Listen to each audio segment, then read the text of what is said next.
एक दिन एक राजा शिकार करने के इरादे से अपने लोगों के साथ एक जंगल से गुजर रहा था। बहुत दूर दूर तक कोई शिकार नजर नहीं आ रहा था। वे धीरे धीरे घने जंगल में प्रवेश करते गए। बस कुछ ही दूर गए थे कि उन्हें कुछ डाकुओं के छिपने की जगह दिखाई दी।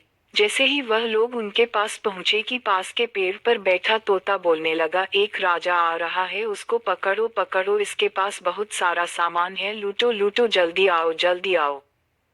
तोते की आवाज जैसे ही डाकुओं ने सुनी, सभी डाकू राजा की ओर दौड़ पड़े। डाकुओं को अपनी ओर आते देखकर राजा और उसके सैनिक दौड़कर भागने लगे। भागते भागते काफी दूर निकल गए। सामने एक बड़ा सा पेड़ दिखाई दिया। कुछ देर आराम करने के लिए उस पेड़ के पास चले गए।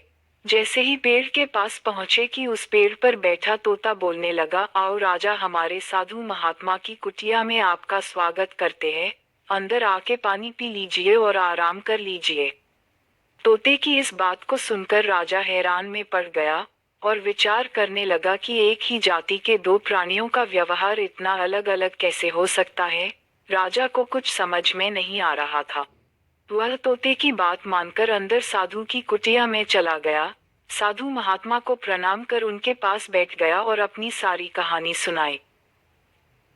और फिर धीरे से पूछा, ऋषिवर, इन दोनों तोतों के व्यवहार में आखिर इतना अंतर क्यों है?